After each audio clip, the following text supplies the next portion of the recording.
KBS 대전 생생뉴스. 여러분 안녕하십니까? 10월 24일 목요일 KBS 대전 생생뉴스 방석준입니다.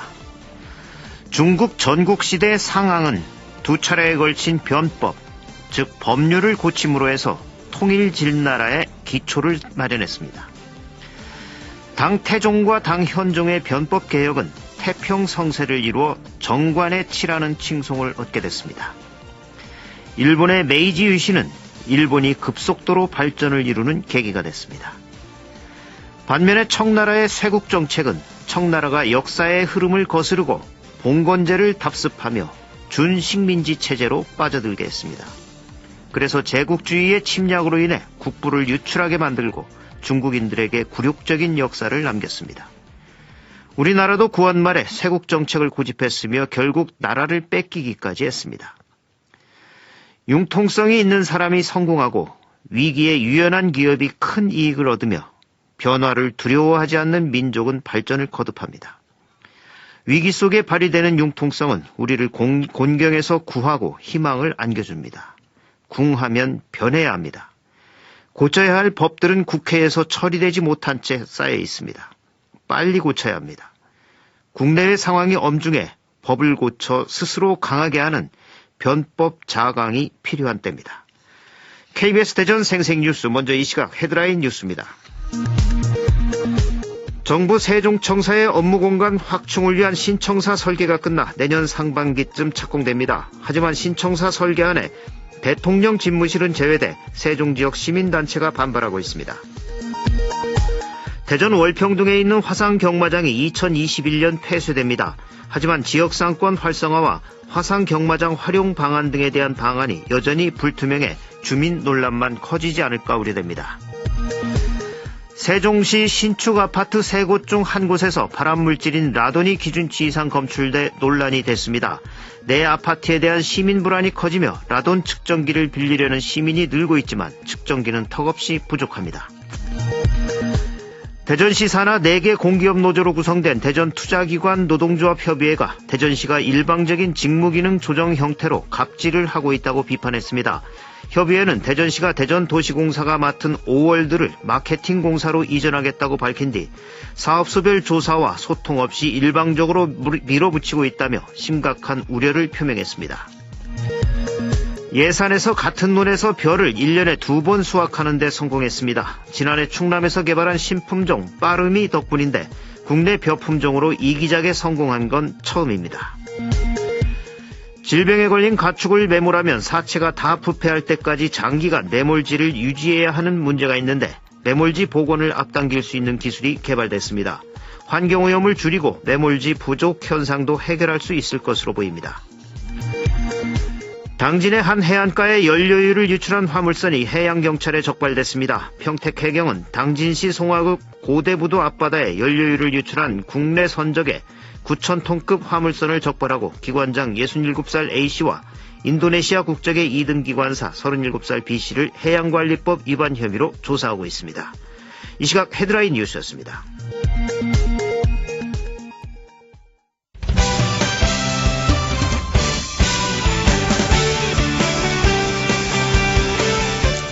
뉴스브리핑 순서입니다. KBS 대전 보도국의 한솔 기자 나와 있습니다. 한 기자 안녕하세요. 네, 안녕하세요. 한 기자, 이 내후년 폐쇄를 앞둔 대전 월평동 화상경마장을 놓고 요즘 논란이 이어지고 있다고요. 네, 그렇습니다. 한국마사회가 운영하는 대전 화상경마장은 1999년 서구 월평동에 들어섰는데요. 이후 화상경마장 주변이 유흥업소 밀집 지역으로 변하면서 주거 환경을 해치는 주범으로 지목되었습니다. 네. 지역 주민과 시민단체 등은 지속해서 폐쇄 운동을 벌여왔고요. 또 대전 화상경마장 폐쇄는 문재인 대통령의 대선 공약이기도 했습니다. 그 결과 마사회는 2017년 폐쇄 계획을 발표했는데요. 오는 2021년 3월 전까지 대전 화상경마장의 문을 닫기로 한 겁니다. 예. 그런데 이 지금 문제가 되는 쟁점은 어떤 건가요? 네, 어렵사리 폐쇄를 결정하긴 했는데 막상 화상경마장이 떠나간 뒤 지역 상권 붕괴에 대한 대책이 없기 때문인데요. 마사회 건물 활용 여부 등 구체적인 방안이 정해지지 않으면서 지역 상권에 대한 우려가 커지고 있습니다. 이에 따라 어제 주민과 함께 대책을 모색하는 간담회가 열렸는데 폐쇄의 필요성과 건의사항을 개진하는 원론적인 수준에 그쳤습니다. 예, 이 주민의견 수렴이라는 첫 단추는 끼웠지만 사실상 논의를 미룬 셈이네요. 그렇습니다. 서로 다른 입장차를 다시 한번 확인하는 수준에 머물렀는데요. 애초 목적과 달리 실속 없는 토론으로 끝나자 폐쇄 이후의 일자리 대책 등을 기대했던 주민들의 불만도 이어졌습니다. 지역 경기 침체가 이어지면서 일자리 창출과 주변 상권 활성화로 이어질 수 있는 관계기관의 대책이 필요한 상황입니다. 예, 상권 붕괴와 공동화에 대한 대책 빨리 나와야겠습니다. 다음 소식 전해주시죠. 이 가축 전염병이 퍼지고 나면 큰 골칫거리 중 하나가 바로 살처분인데 이 매몰 처분 이후 매몰지 복원을 앞당기는 기술이 나왔다고요. 네, 이번에 전국을 떠들썩하게 한 아프리카 돼지열병 발병 이후에도 경기도와 인천에서 지금까지 돼지 15만 마리를 매몰 처분했는데요. 이에 따라 대형 매몰지 100여 개가 조성됐습니다. 해마다 가축 질병이 돌 때마다 이렇게 엄청난 규모의 매몰지가 새로 생기는데요. 2010년 구제역 사태 때 만들어진 매몰지는 무려 4,700곳에 달했습니다. 문제는 한꺼번에 너무 많은 사체를 묻다 보니 몇 년이 지나도 썩지 않거나 매몰지에서 침출수가 새어나오는 등 문제가 끊이지 않고 있습니다. 예, 이 특히 사체가 다 썩을 때까지 장기간 매몰지를 유지해야 해서 어려움이 컸는데 이번에 나온 기술은 어떻게 이 매몰지 복원을 앞당기는 겁니까? 핵심은 가축 사체의 부패를 촉진하는 건데요. 우선 법정 관리 기간인 3년이 지나면 매몰지에서 사체를 꺼내 파쇄기로 잘게 자릅니다. 네. 그 다음 생분해 촉진제를 뿌려서 땅에 묻었을 때보다 10배 이상 빠른 속도로 부패시킵니다. 이 과정을 거친 사체는 2달 정도 지나면 토양으로 쓸 수 있는 유기물로 변하는데요. 실험 결과 가축 질병 바이러스는 물론 일반 세균도 검출되지 않았습니다. 예. 그런데 이 사체를 묻었던 매몰지는 또 어떻게 활용이 되는 건가요? 네, 기존 매몰지는 소독을 거쳐서 원래 농지로 활용할 수 있는데요. 신기술 특허 등록을 마친 연구팀은 이 기술이 상용화되면 가축 매몰로 인한 환경오염이 줄어들 것으로 예측했습니다. 네, 매몰지 부족 현상도 어느 정도 해소가 가능하겠네요. 다음 소식을 알아볼까요? 세종시의 일부 신축 아파트에서 기준치 이상의 라돈이 나와서 논란이 됐는데 이 시민 대여용 라돈 측정기가 턱없이 부족하다고요. 네, 최근 세종시 신축 아파트 3곳 중 한 곳에서 발암물질인 라돈이 기준치 이상 검출됐는데요. 이후 시민 불안이 커지면서 주민센터에서 라돈 측정기를 빌리려는 시민들이 늘고 있습니다. 그런데 시민들이 몰리면서 몇 달씩 기다려야 하는 상황이 생기고 있는 건데요. 아파트가 밀집한 도담동과 세롬동 등 세종시 8개 주민센터의 대기자는 최소 30명에서 많게는 200명에 달했습니다. 예, 지금 신청해도 한 달에서 반년은 기다려야 한다는 건데 주민센터에서 보유한 이 개수는 몇 개나 되죠? 네, 주민센터나 면사무소에 갖춰진 라돈 측정기는 모두 합쳐서 30개에 불과한데요. 이렇다 보니 일부 인터넷 커뮤니티에서는 돈을 받고 라돈 측정기를 빌려주겠다는 글까지 올라오고 있는 상황입니다. 세종시는 늑장 대응이라는 비판이 일자 측정기를 추가 구매한다는 계획입니다. 예, 일시적으로 수요가 몰리는 것 같군요. 이 자치단체가 라돈 측정기로 직접 여러 집을 돌면서 측정해주면 그나마 다소 해소될 수도 있을 것 같군요. 이 밖에 밤사이 사건 사고 있었습니까? 네, 특별한 사건 사고는 없었습니다. 뉴스브리핑 한솔 기자였습니다. 수고하셨습니다. 네, 감사합니다. 오늘의 생생정보입니다. 예산군이 태풍 피해를 입은 벼를 전량 매입합니다. 25일까지 매입 희망 물량을 신청을 받아 다음 달에 전량 매입할 방침입니다. 제16회 전국 자원봉사센터 대회가 오늘과 내일 스플라스 리솜 그랜드 볼룸에서 개최됩니다. 자원봉사는 대한민국의 희망, 함께 가자 우리를 주제로 유공자 표창, 특강, 이그나이트, 화합과 연대의 시간, 사회적 관계 목표 자원봉사 희망의 성지 선언 2주년 퍼포먼스, 문화 탐방 등의 순으로 진행됩니다. 충남문화산업진흥원은 31일까지 문화관광 및 지역축제 활성화 빅데이터 프로젝트 지원 사업에 참여할 기업을 모집합니다. 모집 규모는 2개 기업이나 팀입니다. 충남문화산업진흥원은 또 다음 달 3일까지 충남 빅싱킹 아이디어 해커톤 참여자를 모집합니다. 빅데이터를 활용해 충남 사회 현안 문제 해결 방안과 문화관광 활성화를 위한 프로젝트 발굴 및 지원을 위한 것입니다. 신청 및 자세한 사항은 충남 빅싱킹 센터 홈페이지 또는 전화로 하면 됩니다. 부여군이 모든 군민을 대상으로 한 군민안전보험에 가입했습니다. 적용 대상은 부여군에 주민등록을 두고 있는 외국인을 포함한 모든 군민으로 별도의 가입 절차와 보험료 없이 자동으로 가입됩니다. 사건, 사고 등이 발생했을 경우 안전총괄과로 문의해 보험사에 접수하면 됩니다. 부여군은 또 이달 말일까지 명예사회복지공무원 동행지기를 추가 모집합니다. 빈곤 위기가구, 돌봄 위기가구, 취약가구 등 상시적으로 복지 위기가구를 발굴 지원하는 일을 하게 됩니다. 읍면 행정복지센터 복지부서에 신청하면 됩니다. 대전 유성구는 다음 달 13일까지 주민이 기르는 개를 대상으로 광견병 무료 예방접종을 실시합니다. 동물 등록이 된 개가 대상이며 지정동물병원에서 무료 접종을 받을 수 있습니다. 홍성군 홍성읍 월산리 부영 2차 아파트 관리사무소 1층에 공동육아 나눔터 3호점이 설치됐습니다. 부모들이 모여 육아 정보를 공유하고 이웃과 함께 자녀를 돌보는 공동체 돌봄 문화를 조성하기 위한 시설입니다. 2019 대전 건축 페스티벌이 건축으로의 초대를 주제로 오늘부터 27일까지 대전 엑스포 시민광장에서 열립니다. 어린이 건축학교 등 교육행사를 비롯해 대전시 건축상 등 전시행사, 아치돔 만들기 등 총 22종의 다양한 건축 관련 프로그램이 진행됩니다. 충남 유류피해 극복 기념관은 31일까지 제2회 향긋한 가을 서해바다 국화전시회를 열고 있습니다. 태안군 농업기술센터와 태안군 관상국화연구회가 봄부터 정성껏 키워온 아름다운 국화 작품이 출품돼 기념관 안팎을 장식했습니다. 2019 대전 국제기타 페스티벌이 오늘부터 27일까지 대전 예술가의 집과 대전 시립연정국악원에서 진행됩니다.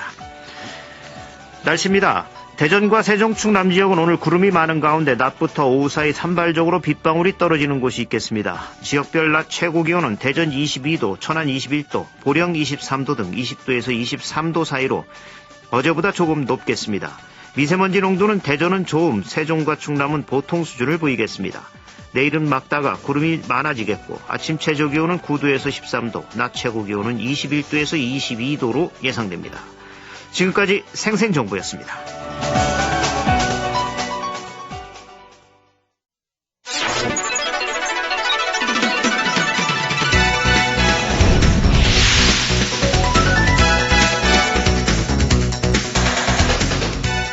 생생한 뉴스, 깊이 있는 이슈 분석.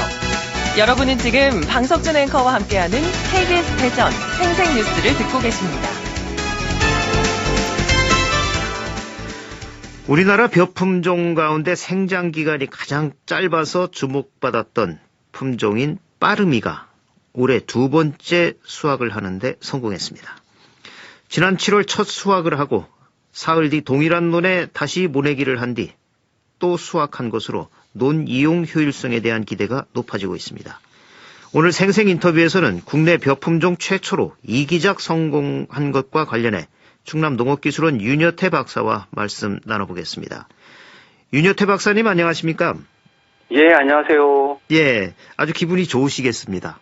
예, 맞습니다. 네, 충남농업기술원이 개발한 이 빠름이 품종이 국내 벼품종 최초 이기작을 성공을 해 화제가 되고 있는데 먼저 이 빠름이라는 품종에 대해서 소개를 좀 해주시죠. 예. 빠름이는 충남농업기술원에서 2008년부터 네. 벼 유전자어를 선발하고 그리고 인공교배를 통해서 2018년도에 개발한 신품종 벼입니다. 빠름이라는 이름처럼 국내에서 육성된 품종 중에 생육기간이 가장 짧아서 노동력과 농자재 그리고 농업용수 등 절감이 가능하며 가뭄, 태풍, 홍수 등 자연재해 발생 시기를 회피해갖고 재배가 가능합니다. 네. 또한 수량성과 이제 밥맛이 양호한 편이고요. 키는 63cm로 작기 때문에 쓰러짐에도 강한 특성을 갖고 있습니다. 네. 수량성과 밥맛이 양호하다. 밥맛도 좋다니 아주 굉장히 좋은 품종이군요.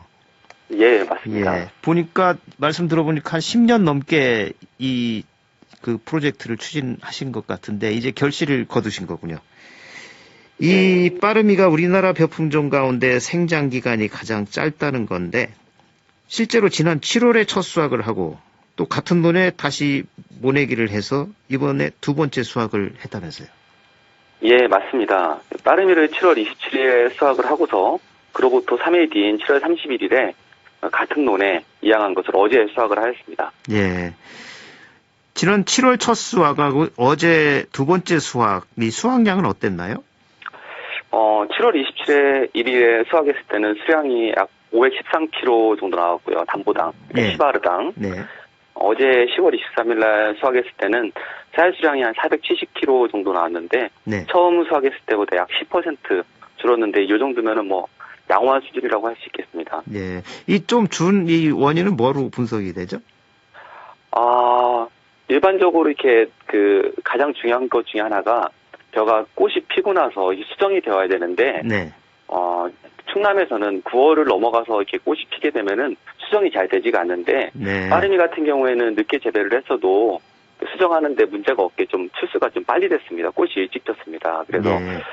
수량을 얻는데 크게 문제가 없었던 걸로 판단이 됩니다. 예. 시바르의 513kg 또 470kg 이 정도면 일반 다른 벼와의 이 수확량 차이는 어느 정도입니까? 일반적으로 저희 충남에서 가장 많은 재배 면적을 차지하고 있는 상강벼 같은 경우에는 예. 약 570kg 정도가 나옵니다. 569kg요. 예. 그거보다 좀 떨어지기는 하는데 예. 좀 빨리 극조 생종이다 보니까 좀 빨리 나오면서도 수량성이 한 500kg대를 유지한다는 것은 좀 만족할 만한 수준이 아닐까라고 생각을 하고 있습니다. 사실 두 번 지을 수 있으니까 훨씬 더 많은 거죠. 예. 예. 그동안 일본 품종을 이용한 이기작 시도는 있었는데 이 국내 벼 품종으로 이기작에 성공한 사례는 없었다고요. 이번 성공의 의미 어떻게 보십니까? 현재까지 인터넷이나 그런 걸 찾아보면은 경남과 전남 지역에서 일본 품종인 기라라 397이라는 품종을 이용해서 이기작 시도를 했는데 네. 크게 성공을 하지는 못한 걸로 알고 있습니다. 이번에 충남에서 육성된 빠름이를 이용해서 이기작 성공한 것은 1년에 2번 농사를 지어서 단위 면적당 쌀 수량을 높이는 면에서도 분명히 큰 성과가 있다고 할 수 있는데 네. 7월 말까지 모내기를 해도 벼를 수확하는데 문제가 없다는 결과를 보여주었습니다. 예. 따라서 이제 모를 이양해도 되는 기간이 굉장히 넓어지다 보니까 농업인은 다양한 작물과의 이모작을 통해서 네. 농가 소득을 높일 수 있는 그런 좋은 정보가 되지 않을까, 그리고 좋은 품종이 되지 않을까 그렇게 생각을 하고 있습니다. 예. 그러니까 한 농토에 벼만 이기작을 하는 것이 아니라 예. 다른 작물과도 이모작을 할 수 있어서 더 다양하게 작목을 재배할 수 있다. 이런 효과도 있다. 이런 말씀이시죠? 예, 맞습니다. 예. 처음에 충남농업기술원이 이 이기작 가능한 벼 품종인 빠름이를 개발한 이유는 어디에 있었죠? 여러 가지 이유가 있습니다. 제가 이제 기술원에 2006년에 입사를 했는데요. 네. 어떻게 첫 번째 이유라고 하면은 제가 농업 현장을 이렇게 방문을 하다 보니까 네. 봄 가뭄 때문에 육묘를 하지도 못하고 실제로 육묘를 했어도 모내기를 하지 못하는 경우가 굉장히 빈번하게 발생을 했고요. 네. 논에다가 이게 이양을 했는데 모내기를 했는데 농약 피해로 인해서 벼가 이렇게 다 죽어버리는 그런 경우를 굉장히 자주 보았습니다. 네. 그래서 그때 생각을 했던 게 만약에 이게 7월 달에 이게 비가 충분히 왔을 때 7월 달에 벼를 이양을 해도 수확할 수 있는 벼가 있으면은 품종이 있다면은 농업 현장에서 굉장히 많은 도움이 되겠구나라는 생각에서 개발을 했고요. 네. 그리고 두 번째는 우리나라에서는 추석 전에 햅쌀을 이렇게 지인분들한테 선물을 하잖아요. 네. 그리고 이제 차례상에다가 햅쌀을 올리는 문화가 있는데 만약에 이제 햅쌀을 남부지방 전남이라던가 그런 전북보다 빨리 생산할 수 있다면은 농업인이 이제 고가의 원료곡을 팔 수도 있고 그리고 네. 충남쌀 마케팅에도 유리할 거라는 판단을 했습니다. 네. 그리고 또 한 가지 또 말씀을 드리자면은 기존에 이제 재배되는 저 품종들이 기본적으로 생육 기간이 한 4개월 이상 걸리거든요. 근데 네. 만약에 이제 생육 기간이 줄어들게 된다면은 농업용수와 농자재 사용량을 굉장히 줄일 수 있어서 농업인들에게 도움이 되겠다라는 생각에서 개발을 시작하게 되었습니다. 예. 이 빠름이는 한 석 달이 좀 안 되는 것 같으네요. 예, 맞습니다. 이거 예. 언제 이양했냐에 따라 다르긴 한데 네. 대략 한 80일 이하로 생각을 하면 맞을 것 같습니다. 농민들의 노동력 절감에도 크게 도움이 되겠군요. 예. 이 보통 벼는 폭염처럼 높은 기온에서 익으면 이 쌀알이 가벼워진다거나 품질이 떨어지는데 이 빠르미는 폭염 전인 7월에 수확할 수 있어서 이 기상 이변에도 강한 특징을 갖고 있다면서요. 예, 맞습니다. 일반적으로 이제 벼가 익어가는 시기에 온도가 쌀의 품질을 굉장히 많이 좌우합니다. 네. 우리나라에서 가장 뜨거운 시기인 7월 말에서부터 8월 중순까지 그 조생종벼가 익게 되는데 외관 품질, 그러니까 눈으로 봤을 때 색택과 단맛이 떨어지는 그런 단점이 있습니다. 네. 근데 빠르미는 6월 말부터 익기 시작해갖고 7월 말에 수확이 가능하기 때문에 폭염을 회피해서 등숙이 되므로 폭염에 익는 조생종벼보다 품질이 양호한 편입니다. 예, 좋은 미질, 또 타이밍에 맞는 마케팅, 이걸 위해서도 아주 좋은 품종이군요. 예, 이 같은 논에서 1년에 2번 벼를 수확을 하니까 이 논 이용도 극대화하는 차원에서 좋고, 또 농업인들은 소득 향상도 기대할 수 있을 것 같은데, 기대 효과는 어떻게 전망하십니까? 빠르미를 2번 농사를 짓게 되면 일반 재배되는 쌀보다 많은 수량을 얻을 수 있는 것도 큰 의미는 있지만은, 네. 빠르미를 일찍 이양하고 7월 말에 수확을 한 다음에 8월 달에 뭐 논에다가 이제 들깨라던가 감자, 무, 배추 등을 재배할 수도 있고요. 예. 또는 뭐 감자나 옥수수 등을 일찍 재배를 해서 7월 달에 수확을 한 뒤 7월 말에 빠르미를 이양해도 이번에 저희가 성공한 것처럼 쌀 수확하는데 전혀 문제가 없기 때문에 네. 농가 소득에 많은 도움이 될 수 있을 거라고 판단하고 있습니다. 예. 사실 이 벼농사를 이기작한다는 것은 저 동남아에서나 가능한 것으로 알고 있었는데 이제 우리나라에서도 가능해졌군요. 이 소비자들 입장에서도 여름에는 햅쌀을 먹을 수가 없었죠. 묵은 쌀들을 먹어왔는데 이제 여름에도 햅쌀이 생산되면 맛있는 밥을 먹을 수 있게 된 것 같은데 어떻습니까? 예, 맞습니다. 일반적으로 쌀은 여름철에 밥맛이 떨어지는 경향이 있기 때문에 네. 그러니까 RPC, 그러니까 쌀을 가공하고 그 제품을 만드는 공장이죠. 네. RPC에서 밥맛 변화를 최소화하기 위해서 저온 저장 시설에서 지금 보관하고 있습니다. 네. 근데 이번 저희가 7월 말에 수확한 빠르미를 작년에 생산된 충남 대표 품종인 최고 품질 그 삼광쌀과 이게 밥맛 평가를 저희가 해봤는데 네. 뭐 빠르미의 밥맛이 최고 품질 삼광쌀과 비교했을 때 크게 차이가 없을 정도로 이렇게 훌륭했습니다. 예. 이 저장 비용도 절감이 많이 되겠네요. 예, 그런 면에서도 약간 장점이 있다고 할 수 있겠습니다. 예. 이번에 이기작에 성공한 빠르미 품종이 농가에 보급이 된다면 이제 충남의 새로운 쌀 브랜드로 육성이 가능할 것 같은데 이 부분 어떻게 보십니까? 아직 빠르미는 그 농업 현장에서 제대로 된 평가를 받지는 못했고 저희 원내에서 네. 실험을 완료한 상태입니다. 네.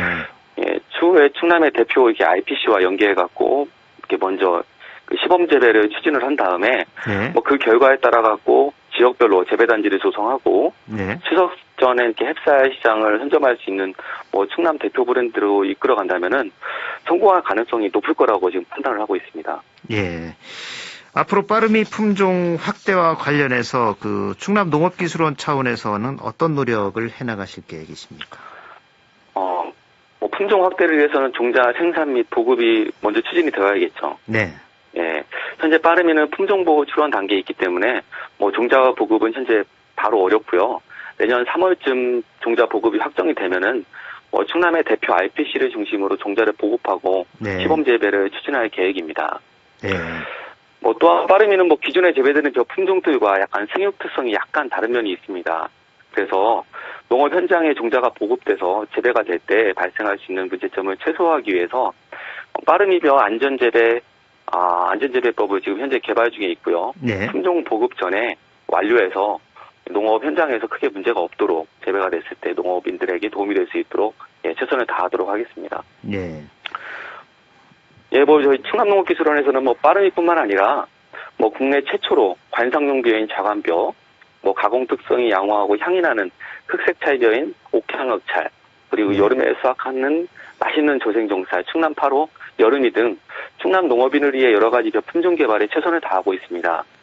충남농업기술원 벼 연구팀에 많은 관심과 좀 부탁드리겠습니다. 예. 감사합니다. 예. 그런데 이번에 굉장히 고생을 많이 해서 장기간 동안 이번에 품종이 개발되고 이제 이기작 재배에 성공을 했는데 보통 이 벼 품종 하나 개발하는 데는 얼마나 걸리죠? 보통 10년이 걸립니다. 보통 10년. 예. 오늘 말씀 여기까지 듣겠습니다. 고맙습니다. 예, 감사합니다. 지금까지 국내 벼 품종 최초로 이기작 성공과 관련해 충남농업기술원 윤여태 박사와 말씀 나눴습니다.